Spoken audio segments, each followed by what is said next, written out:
Good morning guys, and welcome back to the channel. And excuse me if I'm a little bit out of breath this morning, but we have just spent the first 45 minutes hiking up the biggest dune I have ever seen out here in the Peruvian desert. But there is method in our madness. Yeah, it was definitely worth the effort to come up here and to have a first glimpse of our next stop on our Peru adventures, which is the oasis of Huacachina.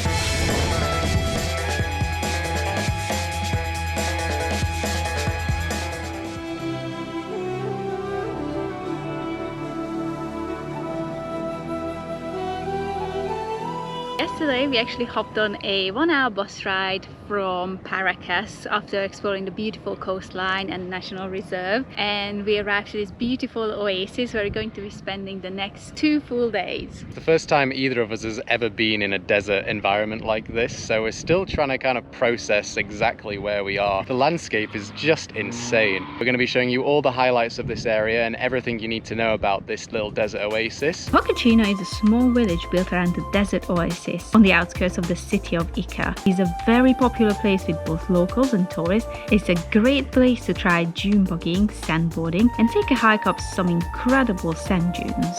These sand dunes are massive. I don't think the camera does any justice to just how massive they are. Honestly, we see people on the top and they're like tiny little ants, like mountains. It will be fun to climb it tomorrow. Yeah, we're definitely going to go up there. Aww, don't come with us out here. Hello. Hello. Aww. You just want some love, don't you? Looks like you have a friend who wants to come for a hike. He followed us all the way up the dune. Look at you two. This is hard work. We made it to the ridge. Now I got to go all the way up there. She's still with us. I named her Sophie. Still with us.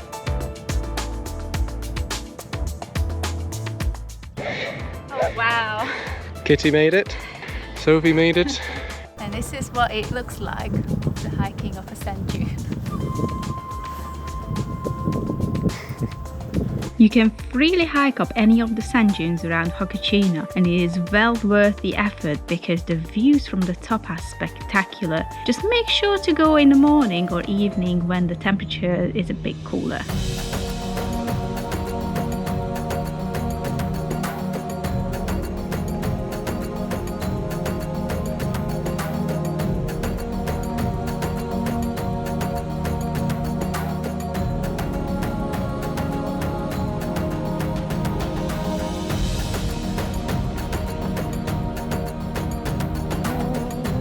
Plenty of videos and photos on social media about this place, but what we never really saw is like what's around Huacachina, because there's a lot to see actually. It's crazy how far you can see from these sand dunes. You can literally see all of the Andes mountains rising up over there. On the other side there was like the sort of kind of like a town in the desert. You just don't see these things on Instagram or YouTube or whatever. So. And obviously all the rubbish. Yeah. Fortunately, this is the sad truth that you don't see on Instagram. The dunes are just littered with rubbish and debris, and it goes on forever, like all the way out there. Down here is rubbish. It's beautiful, but unfortunately littered. Instagram versus reality. Later on.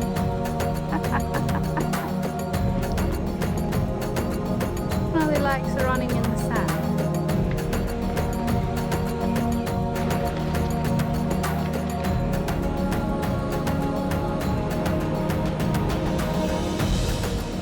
The main attraction here is definitely the sandboarding and dune buggy combo tour, and you can do that any time of the day, but the best time to do it by far is in the evening around when the sun sets, so you get to see the sunset in addition to all of the other stuff. Our tour doesn't start till 4 p.m, so we've got a little bit of time to kill.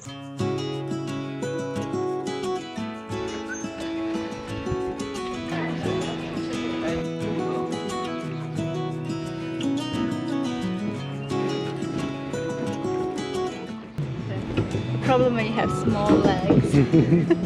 I can't quite reach the pedal. Typical.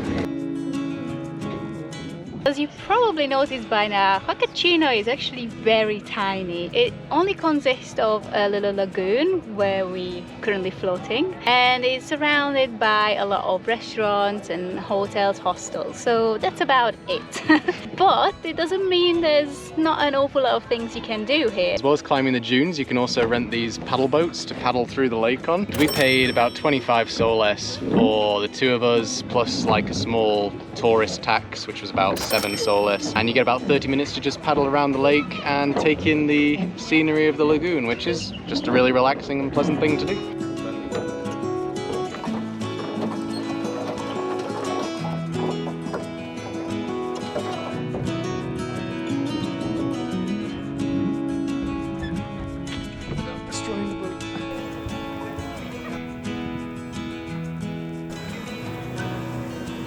So we've definitely worked up a bit of an appetite this morning after all the activities we've done. We're going to try and eat an early lunch today because we don't want to be eating too close to our dune buggy tour for obvious reasons after seeing how much they throw you around. There are definitely plenty of restaurants to choose from if you want to eat in Huacachina because it's very touristy. Surprisingly, there are loads of vegetarian and vegan friendly options there. I've actually been very surprised about how much vegetarian and vegan friendly restaurants are out there in Peru because we saw many in Lima, especially the fact that a lot of locals were eating at vegetarian friendly restaurants as well, so that's very good.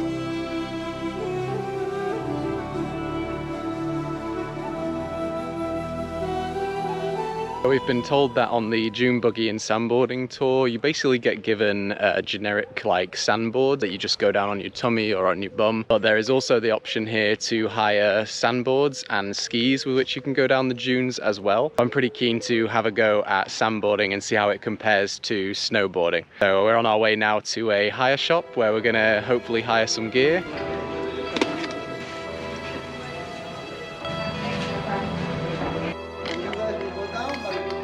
So how does it feel wearing shorts and snow boots? It's like the most surreal experience. It's been like 5 years since I've been in snowboarding shoes and now I'm in them in the middle of a desert.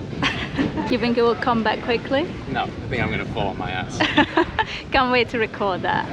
After gearing up, we headed across to the dune buggies, loaded our boards and climbed aboard. And soon after that, our crazy dune buggy experience began.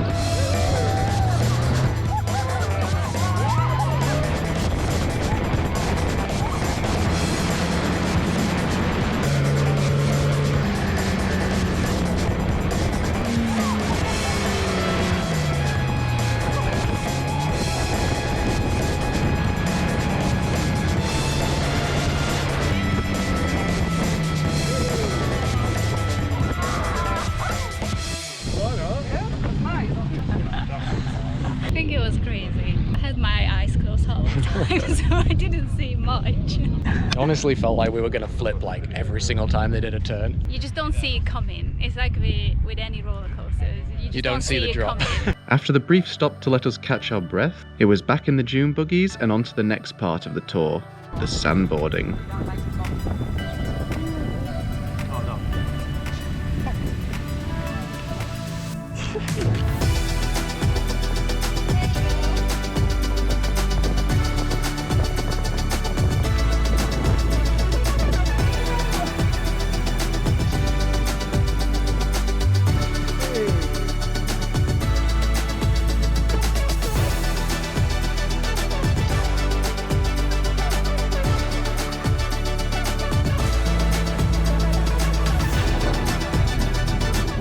Finally, we hopped back in the buggies and drove a little further into the desert to watch an incredible sunset.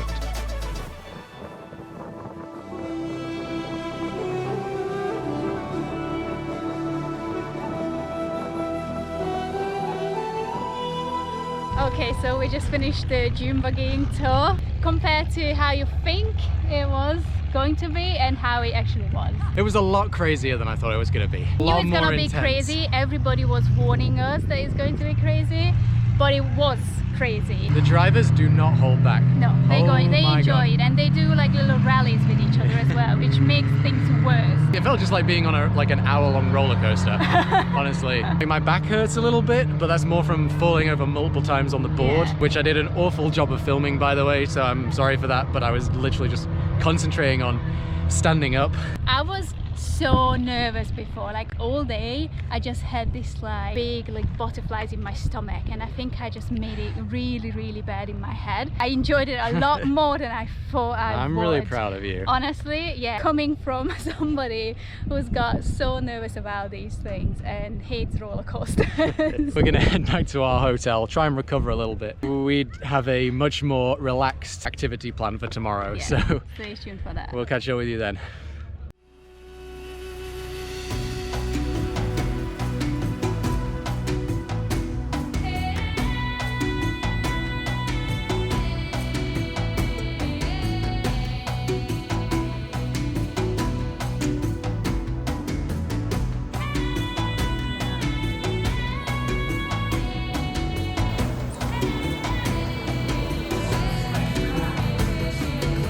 Good morning, guys. It's the day after our crazy sandboarding and dune buggying experience, and it's safe to say that our bodies are definitely feeling it a little bit.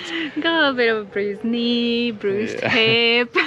We're not as You know, young as we no. once were. This morning we have a little adventure again, although it's nowhere near as adventurous as it was yesterday, but it'll still be a cool experience to do. And this is a Pisco wine tasting tour and a Tejas-Making tour. This is actually included in your bus tickets, so I highly recommend doing it because you technically paid for it already. We're definitely excited to learn more about Pisco and how they make it, because we've been sampling it a few times since we arrived to Peru, and we're really enjoying it, and we just want to know a bit more about it. Our first stop was at La Casa de la Tejas in Ica, where we were able to have a go at making our very own tejas.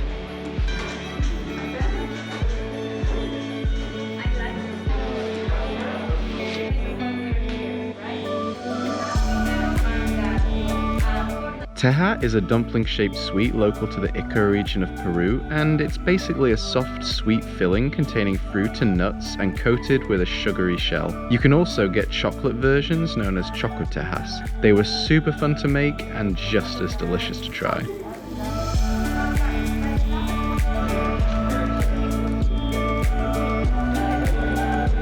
We then hopped back in the minivan and headed over to Bodega Nieto for the Pisco portion of the tour. This was a really fun experience that reminded us of our tequila tour in Mexico. We learned about the Pisco making process and then got to sample many types of liqueur in some really fun and unique ways. Because if you drink this with your couple after 9 months, you're gonna have a gift.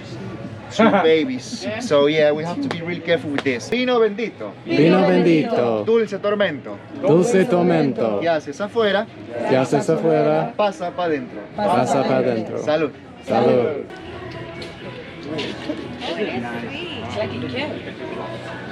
Nice, no? Really sweet. This is called here as a get up little bird, you know, because it's helps you strength. Now we're gonna say some quechua, right? Quechua, the Inca's language. Wichaima. Wichaima. Curaima. Curaima. Chaupimac. Chaupimac. Okumac. Okuma. Salud. Salud. Alright. Alright, so that. Si tengo estrés, Si tengo estrés, me tomo 3. me tomo 3. Salud. I'm gonna drink 3 cups. If nothing happens, this is the good quality. Smell it. Pisco querido. Pisco Garrido. Pisco adorado. Pisco Aldado. Protege mi intestino, Protege mi destino. grueso y el delgado. Grueso y delgado. Salud. Salud. 3 seconds. You gotta do the whole I like it. Then we have to sing chupa chupa chupa. Chupa means drink, alright? When you hear chupa, you gotta drink it all, right? Okay. Then you gotta say pisco rico. You do this. Turn down the cup. If 1 single drops fall, you're gonna drink again. Right? Right? Chupa chupa chupa chupa chupa chupa chupa chupa chupa. Alright. Just with me.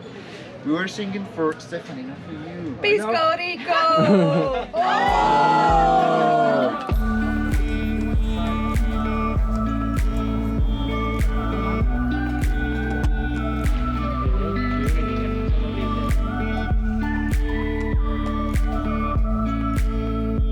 So It's our last day now here in Huacachina, and we've hiked up one more time, a little bit up the dune, just to get one last look at this amazing view. Really had a good time on the Pisco and Tejas tour, actually. Surpassed our expectations for sure. Well, the Pisco tour was very good, but the Pisco tasting was way too much fun. I think we had like seven different types. And they were telling you all about it, what it's good for, like all the traditions. I really recommend doing it. Sophie is back.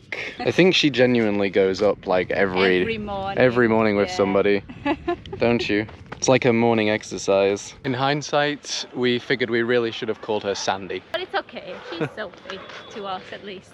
So this unfortunately brings our time here in the desert to an end. We've had an amazing time here. Yeah, like we're it's still processing. Yeah. It's somewhere we've wanted to come for so long, and to actually physically have been here and seen it, it's just kind of still a little bit surreal. The only real downside to this place that you don't see a lot on social media is the amount of rubbish that just litters the dunes all over Huacachina. It's very sad. So recycling bins all over the oasis, but to be fair, we don't know how often they get collected. It's a big problem here, unfortunately, and you don't see that on social media. It's still said that people feel like, you know, they can just throw their plastic bottles, straws around instead of putting it in a bin. But now it is time to leave the desert, and we are heading up into the mountains, which we're very excited about. As you know, we are definitely more mountain people. Had enough of sand for a while, I think. We'll be taking some with us, I think, for sure. Yes. We've got plenty of amazing adventures planned for up in the Peruvian Andes. I hope you'll join us for those. We're really excited about them. If you enjoyed this video, consider subscribing, hit that thumbs up if you did like it, and we'll catch you on the next adventure here in Peru.